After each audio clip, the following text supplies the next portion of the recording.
Magandang araw. Ako po si Mark Lester Lirat. Ito po ang aking daily devotion. Trusting in God's wisdom na tinalakay po ni Pastor Russell Ocampo sa T65 daily devotion.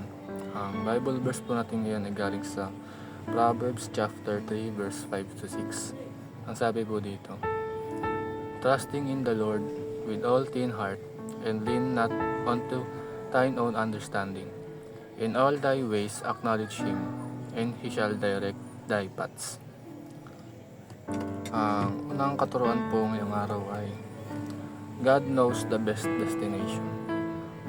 Sa paglalakbay natin sa buhay ay akala natin na alam na natin ang pinaka-the best na direksyon o destination na ating pupuntahan.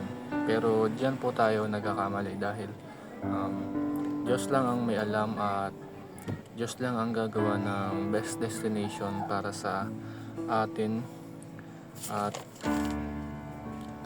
kailangan lang natin na magtiwala sa Kanya.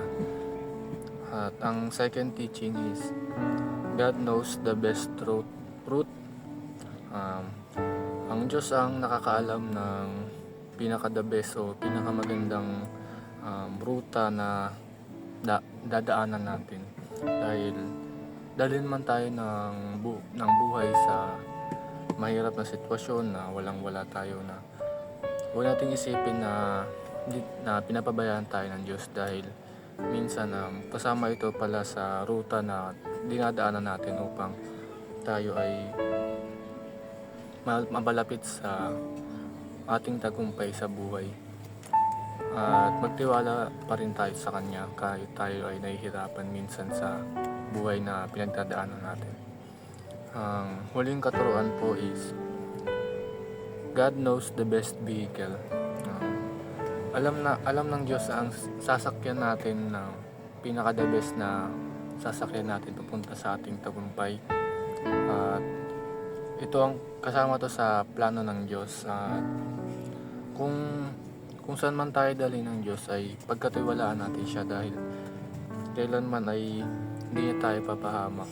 At kung saan tayo dali ng Diyos ay isipin natin na kasama ito para sa ikabubuti ng ating sarili at ang ating buhay. At lagi lang tayo magtiwala sa mga plano ng Diyos. At ang realizations ko sa devotion ngayong araw ay magtiwala lang tayo sa Diyos lagi kung saan man tayo dalhin, kung ano man ang pinagdadaanan natin na problema sa araw-araw.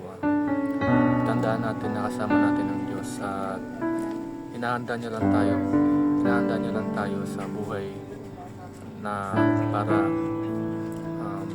pag tungtong natin sa tagumpay ay ready tayo at hindi tayo basta-basta mapapahamak.